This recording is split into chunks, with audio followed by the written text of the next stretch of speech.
वो किसी के कहने की जरूरत नहीं है, वो तो देश के सामने है।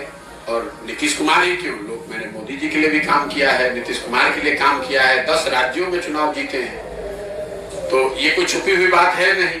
और नीतीश जी हमको क्या धन देंगे? अगर हमको धन कमाना होगा तो इतने बड़े बड़े राज्यों में मुख्यमंत्री लोग जीते हैं, सरकारें जीती हैं, जिनके जीतने में हमने कंधा लगाया है। तो धन की तो बिहार में ना उतना पैसा है, ना नीतीश कुमार की पार्टी के पास पैसा है कि वो हमको धन दे देंगे।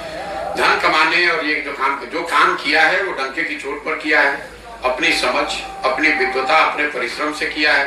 किसी का 1 रुपया चोरी नहीं किया है, किसी का डाका नहीं डाला है, अपने परिश्रम से, अपने प्रयास से, अपनी मेहनत से, अपना पसीना बहाकर उस चीज को खड़ा किया है। देश में उस विधा को खड़ा किया है।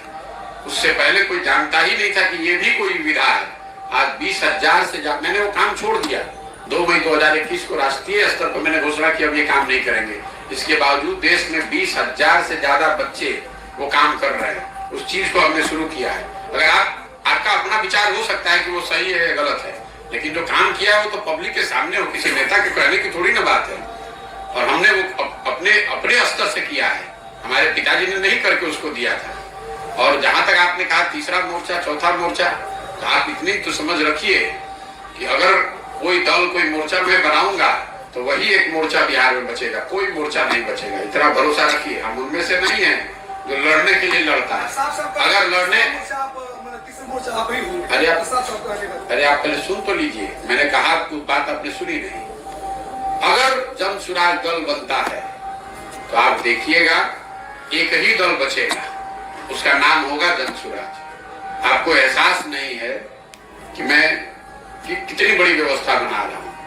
अब ये जरूर है कि ये बनाने के पूरे प्रयास में संभव है कि लोगों को भ्रम ना हो, लेकिन अगर लोग मिलकर इसको बना देंगे तो उसके जिताने के लिए बिहार में आपको किसी की चिंता करने की जरूरत नहीं है। उतनी समझ भगवान ने हमको दी, हमने काम वो छोड़ दिया है, उसकी समझ नहीं छोड़ी है, तो उसकी चिंता मत कीजिए। और जो टीवी पर बयानबाज बने हुए हैं राजनीतिक दलों के नेता, उनके आकाओं के आका बैठकर हमसे सलाह लेते रहे हैं कि हम कैसे चुनाव लड़े, तो उनकी बातों का जवाब देकर उनको जरूरत से ज्यादा सम्मान नहीं देना चाहता हूँ।